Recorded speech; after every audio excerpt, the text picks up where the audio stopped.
আল্লাহর সঙ্গে শিরক করে ফেলেছে। শিরক বুঝতে পারছেন? আল্লাহর সঙ্গে অংশীদার করে ফেলেছে। সেই জন্য আমি তার লাশটাকে ওই পানি খাওয়ার আগে, যেহেতু সে শিরক করে ফেলবে, লন্ড ভন্ড করে আমি পৃথিবী থেকে বিদায় নিয়ে গেলাম। এই দুনিয়ায় কষ্ট হলে অনন্তকালের জীবনে সে ছাড় পেয়ে যাবে। জোরে বলুন সুবহানাল্লাহ, সুবহানাল্লাহ। সেই জন্য আল্লাহ পাক কোরআন শরীফের মধ্যে ঘোষণা করেছেন, ফামান কানা ইয়ারজু লিকা রাব্বিহি ফালইয়ামাল আমালান সালিহান ওয়া লা ইউশরিক বিইবাদাতি রাব্বিহি আহাদা।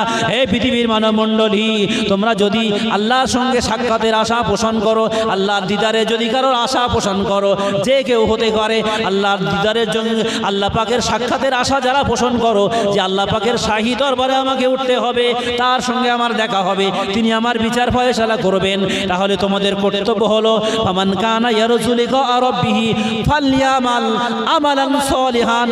সেখানে আল্লাহ একই কথা বলেছেন, তোমরা সৎ কাজ করবে, ভালো কাজ করবে, ওয়ালা ইউশরিক বিইবাদাতি রাব্বিহি